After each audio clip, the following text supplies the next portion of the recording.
2014 to 2024 10ఏళ్లలో ప్రభుత్వ భూముల్లో వచ్చిన తేడా 2.31 లక్షల ఎకరాలు మాయం. 2,31,000 ఎకరాలు మాయం అన్నమాట దాని లెక్కన. 10ఏళ్లలో ప్రభుత్వ భూముల్లో వచ్చిన తేడా. ఇదంతా సాగుకు పనికిరాని భూముల్లోనే. ఇంకా లెక్క తేలని సాగుకు పనికొచ్చే భూములు. త్వరలో ధరణి శ్వేతపత్రంలో వెల్లడి కానున్న వాస్తవాలు చూడాలి. ఇది కానీ బయటకు వస్తే ఇంకా ఇంకా ఇంకా ఇంకా కేసీఆర్ ఫ్యామిలీ మీద వ్యతిరేకత కానీ లేదంటే కేసీఆర్ ఫ్యామిలీ మీద వచ్చేటువంటి హేట్రెడ్ కానీ ఇంకా పెరుగుతుంది. చెప్తా ఎందుకనేటువంటిది 8వ పేజీలో ఉంది ఇది.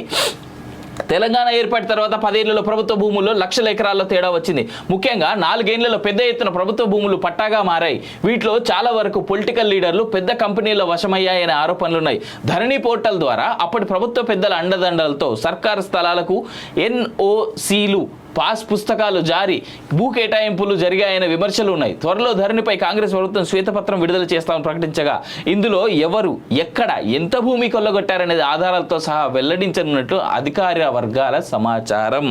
ఇవే కాదబ్బా, ప్రభుత్వం అంటే పనికిరాని భూములు అని చెప్పేసి వీళ్ళు అంటారు. అంటే ఎక్కడైతే సాగు జరగట్లేదు ఆ సాగు జరగని భూములు ఒకటే కాదు, ఇక్కడ నాలాల మీద ఉండేటువంటి ల్యాండ్స్ కబ్జాలు కావచ్చు, లేదంటే చెరువులు కుంటలు కూడా కబ్జాలు అయిపోయి అక్కడ పట్టాలు పాస్ పుస్తకాలతో చాలా మన దగ్గర ఎకరాలు ఉంటాయి. ఇప్పుడు ఇంకోటి ఏంటంటే చెరువుల పక్కన లేదంటే కుంటల పక్కన ఉండేటువంటి ల్యాండ్స్ని వాటిని ఏమంటారు ఓవర్ వాటర్ వచ్చేటువంటి ఏరియాస్ కింద కన్సిడర్ చేసేసి కనీసం వాటిని రెగ్యులరైజ్ కూడా చేయదు. అట్లాంటి స్థలాలు కూడా చాలా వరకు రెగ్యులరైజ్ అయిపోయినాయి. ఇంకోటి ఒక్కొక్కసారి కొన్ని సందర్భాలు అది ధరణి ఎర్రర్ వల్ల జరిగిందా లేదంటే నిజంగానే అలాంటి సర్వే నెంబర్లు ఏమైనా ఇచ్చా అనేటువంటిది కూడా చూడాలి. కొన్ని ఏరియాలో నేను చూసా, ఖమ్మం లాంటి ఏరియాలు, ఇప్పుడు ఖమ్మంలో ఏదైతే బ్రిడ్జ్ ఏదైతే కొత్త బ్రిడ్జ్ కట్టారో అక్కడ సంఘటన నేను చెప్తున్నా. అక్కడ ఒక చెరువులో ఒక 4-5 సర్వే నెంబర్లు ఉంటాయి. ఆ సర్వే నెంబర్లను కూడా రెగ్యులరైజ్ చేసి వాటిని కూడా నార్మల్ ల్యాండ్స్ కింద కన్వర్ట్ చేసి అమ్ముకున్నటువంటి సంఘటన ఖమ్మం పోతే తెలుస్తుంది.